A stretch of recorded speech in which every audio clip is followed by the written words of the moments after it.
Hey friends, I'm Kat. Welcome to my channel and to today's video. So we're going to be doing a little 48-hour readathon with a twist where I have in this basically written down every single book I'm currently on my TBR. So physical TBR, aka books that I just have on my shelf that haven't been read, all the books I've checked out from the library, all the books I've checked out on my e-reader from the library, which is a lot, and all of the books that I have on Kindle Unlimited right now. So there's a crazy amount. And honestly, right now I'm just overwhelmed with how much I have to read because we have a lot of things coming up in Vlogmas and a lot of videos that I need to read for. So I don't know where to start. And I think this could be a fantastic way to kind of just power through a few things, hopefully, and maybe make a little bit of progress on some of these videos. So we have all of the names written in here, and we're just gonna pull randomly as we go and try to read as much for the next 2 days.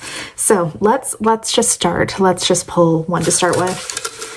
Mix around a little. All right. So I have here, they're kind of all folded weirdly. I don't know how well you can read that. The Art of Catching Feelings. So this is a romance. I know that I have this on my e-reader and it looks like a very cute little romance. I think something to do with baseball potentially, just based on the cover, but it's by Alicia Thompson. So let's get started. We're just gonna dive right into this and get going. So thank you for clicking on this video and hopefully this will be a fun one for you.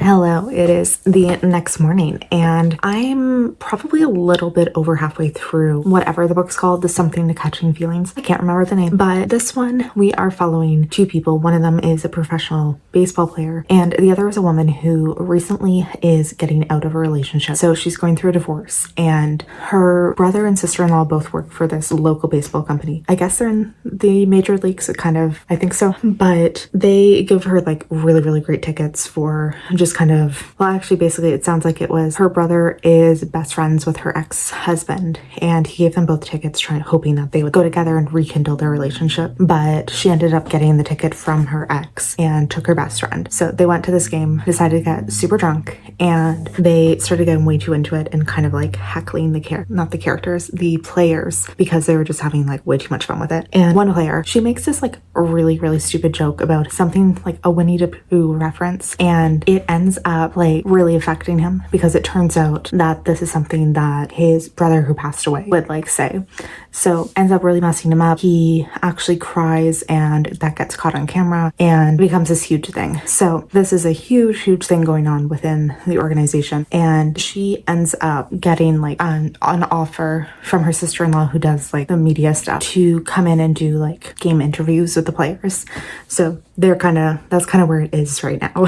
Is our female main character is now like one of the, I guess, media people for this league, and then we have the guy who's still like a member of the baseball team and they are together, but at the same time, so he doesn't know this, but she like sent him a message on Instagram and was accidentally deleted the part that said like, I'm sorry, it was me, I was the one who said that thing, that ends up sending him this like really long message about how she feels for him and all of this stuff. And he responds and they start kind of having like a text relationship. So it starts off entirely through Instagram message and now they're like texting each other all the time, but he doesn't know it's her because her Instagram profile, it was kind of like, it sounds like just like a reading kind of page. So it doesn't have her real name and it doesn't have like any pictures of her face. It's all like updates on books and like her cat. So he doesn't know it's actually her. And after they'd been messaging for a while, she went back read and realized that she like never actually said this in her message. She never actually said, sorry, it was me who heckled you. So she's kind of too afraid now to like let him know that it was her. So it's okay. It's all right. I think it's going to be a perfectly fine 3-star kind of romance, but it is at least reading quickly. That's one thing. So I'm going to try to finish this like really quick because I do want to move on to my next book and I really want to try to read as much as we can today. Okay, we're going to go with 3 stars for The Art of Catching Feelings. Overall, wasn't terrible, but I did find it kind of boring. And there's this like looming plot of our main character, the female character, Daphne, Daphne. So she had like both a physical relationship and a texting relationship with Chris, the male main character, and he didn't know it was the same person until like way too far into the book, and that just kind of tainted a lot of their relationship for me.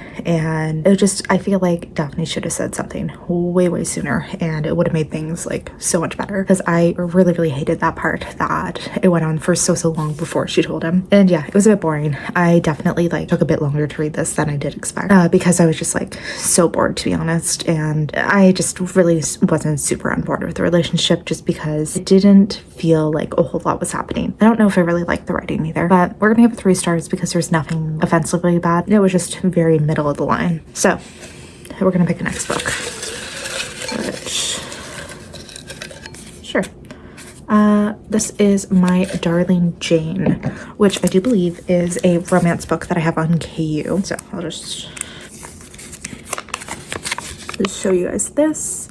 I do believe it's by Isla Madden Mills, if I am correct. Yes. So, oh, this is actually like the most recent one I downloaded to KU. But this is a romance, and it's like a companion novel to one that I read earlier this year called My Darling Bride, I believe, which was a very surprising 5-star romance read. So I'm actually super excited for this. If it's similar, I believe it's going to be a football romance. So we get another sports romance. And it's the description saying it's a he falls first sports romance about a quarterback and his frenemy matchmaker. So I think it's the male main characters from the last book, his best friend, and darling. It might be the female main character's sister from the last book also. So, okay. I'm going into this hopeful because I did really love that last one. So I have a feeling that it could be good. So let's just dive in.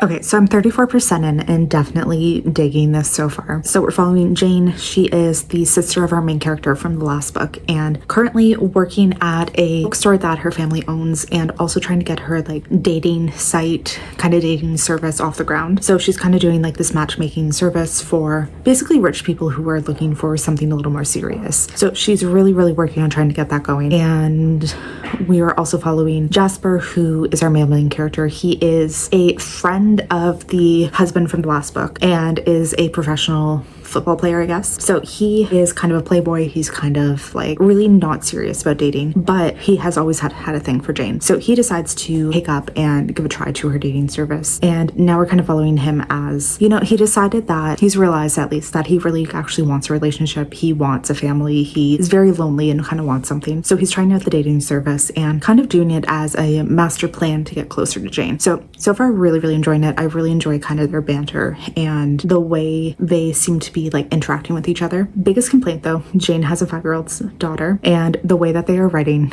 like her dialogue is terrible. It is so cringy to listen to. I just sometimes like the way authors write kids in books is terrible, and that's like my biggest complaint of this one so far.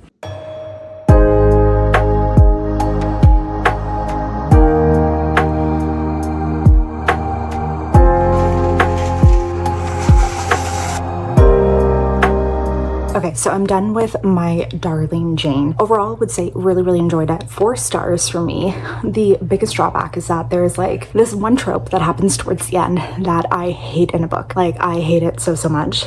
So seeing that kind of like just ruined so many things for me. It took me completely out of the story. And yeah, it's just something that I'm never really a big fan of. So otherwise, really liked it. Like the characters, again, I really like this author's writing.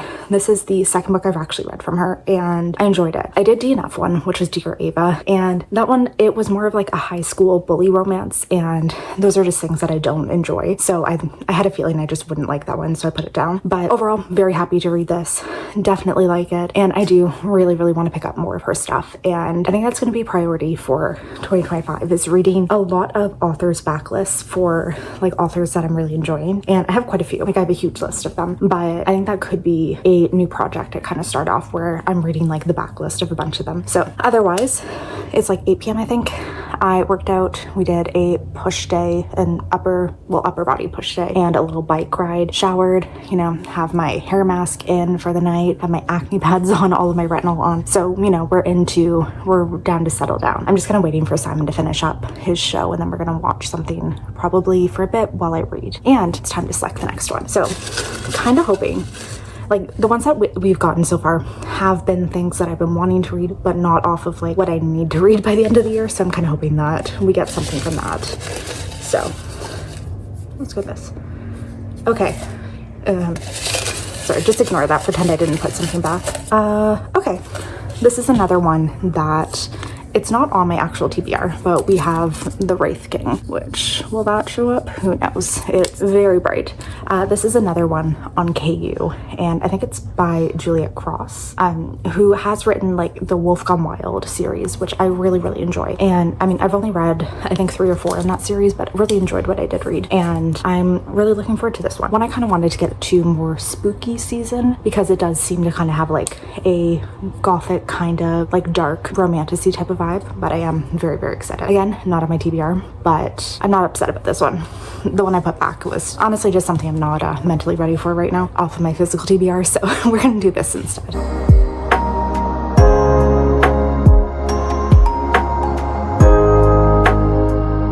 Hello. So I am, 62% into the Wraith King. So did a very good amount of reading last night and this morning. So I'm very happy with that. And I'm actually enjoying this quite a bit. Like I'm getting a pretty good feeling about it. So in this one, we're following so there's the heirs to 2 different kingdoms. First off, we are following the Wraith King. He received a prophecy that his son would kill him one day. So he has his son locked up in this dungeon beneath his palace, and he's being tortured and has been for decades, it seems. Then at the same time, he uses this palace to kill, or this torture dungeon, I guess, to kill his enemies. And he brings in a young girl who we find out is the heir to the Moon Fae, or not the heir, but she's a princess of the Moon Fae. So the son, the Wraith King's son, he sees this girl, and something about this, seeing her about to die, finally unleashes his magic that has been like locked away for this entire time he's been imprisoned. Presumably he's had like a bunch of words on him that make it so that he can't access his magic, but his magic expands, bursts out of him, and he rescues this young princess. He, you know, saves her life. Then we fast forward 5 years later, there is a huge war going on between the Moon Fae and the Wraith Fae, because the king basically took this like fact that his daughter was imprisoned and all of this stuff to start a war. I think it was the Wraith King who actually started the war. Anyways, there's a war going on, and the young princess is now a woman. She gets kidnapped by the Wraith King because he plans to use her to like kind of as a bargaining chip, but also he wants to torture her some more. In comes the son. He rescues her, he kills the king, he becomes the Wraith King, and he decides to take the Moon Fae princess and forge an alliance with her people by basically taking her as his wife. And that's where we are. So that actually all happened in like the first 5-10%. So that's like not a spoiler at all. But where we are now, she is his mate. They are falling for each other, and you know, things are going along. She has this huge goal that she's trying to investigate, and it's the main reason why she ended up being captured the first time is because she was on the Wraith Fae territory, because she's looking for the solution to solve this plague that has been like killing off of all of her people. So she was looking for a solution because it said like via these mystical texts that the information would be in the Wraith King, in the Wraith Fae kingdom. So that's her main thing right now, is she's really trying to investigate this. We're also kind of having the relationship between the new Wraith King, her rescuer, and the princess, and I'm enjoying it a lot. Like, it's just very much like arranged marriage and them just, you know, starting to fall for each other. Pretty fun. Overall, just like a very basic kind of arranged marriage Fae type of romance, but I have no complaints about that. I still find that very enjoyable. So I'm gonna finish this probably pretty quickly this morning, and then I'll come back and pick another book, but I'm getting good vibes from it at least. Okay, very big fan of the Wraith King. I'm giving it 4 stars. overall, just like very, very fun fantasy romance. Love the characters, love the like court politics and all the politics between the different realms and the different types of fae. Side characters were interesting. Loved seeing their romance. Just like a lot of things that really, really worked for me, and really, really enjoyed this one. Yeah, just had very happy, giddy feelings. Loved the male main character. He was definitely a shadow daddy, and you know, things through and through that I enjoyed. So let us pick the next book, which here we go. I'm actually loving doing this. I've decided I'm gonna do at least one more 48-hour readathon like this before the end of the year, and maybe we'll continue this on. So wait. Okay.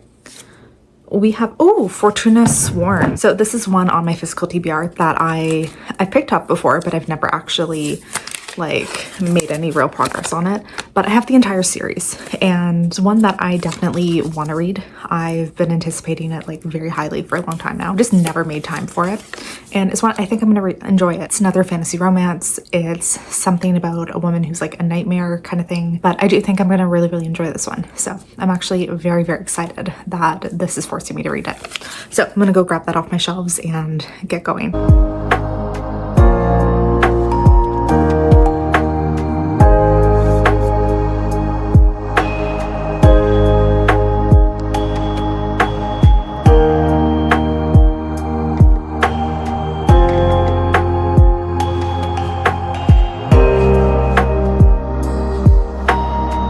So 2/3 of the way into Fortuna Sworn. Just first off, this cover is gorgeous, and then I had the dust jacket on it, which like the artwork, I just find it easier to read without it, but I'm very, very thoroughly enjoying this. So Fortuna, our main character, she is a nightmare, which is just kind of like a magical creature who is able to get into people's minds and make them live out like what they're scared of. So she can kind of do this to different degrees of just like making people feel uncomfortable to like fully shattering their minds. But in this world, there's also like fae, all kinds of magical creatures, and like werewolves, vampires, everything. And she has a fae male come and like find her in her small town, and basically offers that if she marries him, he'll help her find her brother who's been missing for 2 years. And he gives her kind of a vision of where her brother currently is. It looks like he's being tortured. He looks miserable, and that gets Fortuna to agree to come along. So she marries this fae guy and travels with him to the court of the unseelie fae. And in there,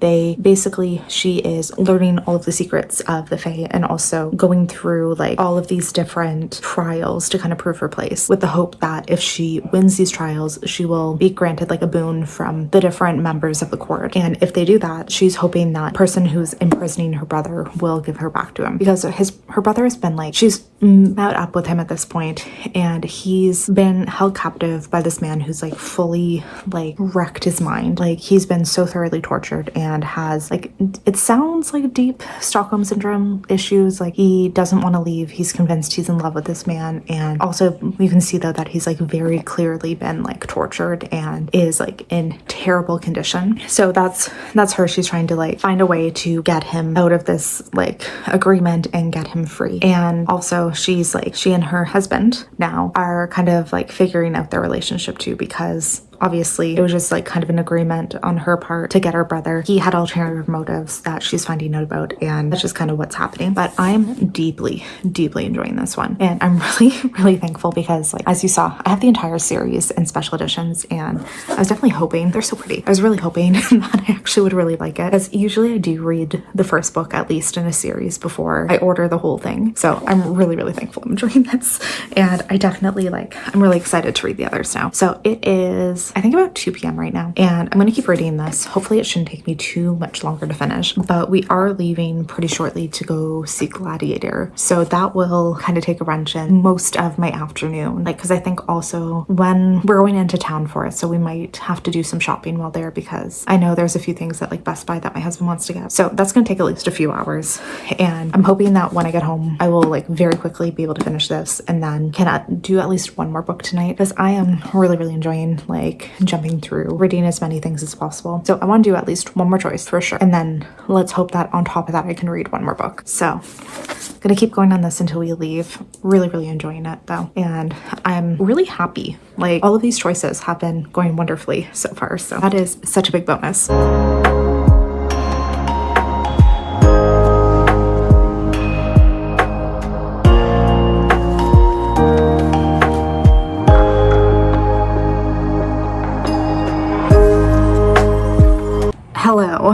let's just ignore how rough my hair looks, and it's the next day.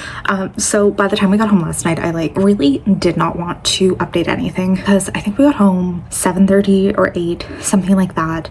Gladiator was a disappointment, by the way, which also like I'll be very honest, I don't remember the first movie. I remember liking it, but my husband is so into this kind of like Roman Empire type of thing, like so many men, and like this gladiator fighting thing, that every single one that we've watched is 100% all like mixed together in my head. So I was trying to remember like what this one was about, what happened in Gladiator, and I couldn't actually picture any of it. Couldn't remember the details. The only thing I'll say is that nobody can really compare to Russell Crowe's like demeanor, you know, like his presence in the Gladiator ring. The new male lead in this one just did not compare to that, and I think that is a very, very hard thing to match as well. But I did read Fortune is Sworn, and I deeply enjoyed this. I'm giving it 4 stars, and I think I might have found a new fantasy romance obsession. Just so much about this made me so happy. And I'm just gonna say a little aside that one of my goals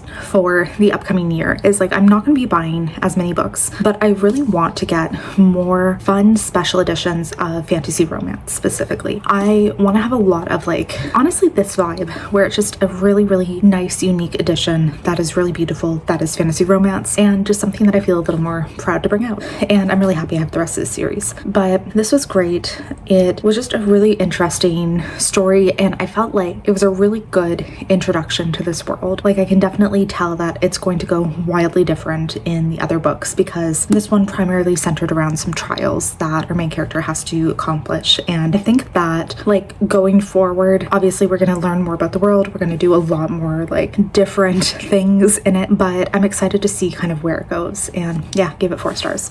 And then I didn't update, but I did pull another book, and that was A Discovery of Witches, and I actually decided I'm going to DNF it. So I reread this one. I was going to reread it. I had originally read this series, well, at least the first 3 that came out. I think it was before I moved to Ottawa, so that would be at least 8 years ago. I'm pretty sure that's around when it was, and at the time had really enjoyed them, but something about it, I just couldn't get into it this time. I felt like the writing was just very boring and very pretentious, and I actually talked about it with a friend, and they had found the exact same thing.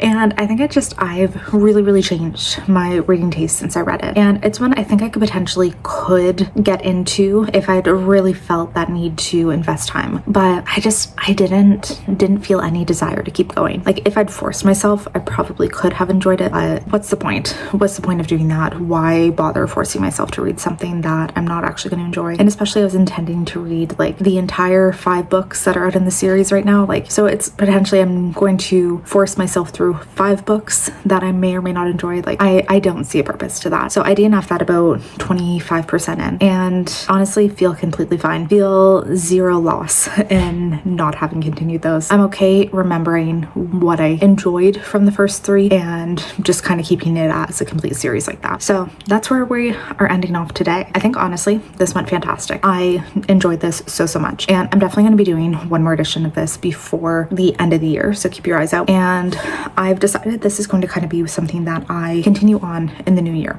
So I'm going to aim to do one 48-hour readathon a month, maybe some week-long things to using this jar, and we're just going to keep going until the jar's empty. I'm going to constantly be updating it with whatever I have out from the library, whatever I have from KU, and if there's any new physical books coming in. But the goal is primarily we are going to stay up to date basically with what I have to read, and also finish off like as many of the books on my physical TBR as possible. So keep your eyes out for that, I guess. But thank you for watching today's video. If you haven't already, would love if you would subscribe, and hopefully I will see you in some more videos very soon. Bye.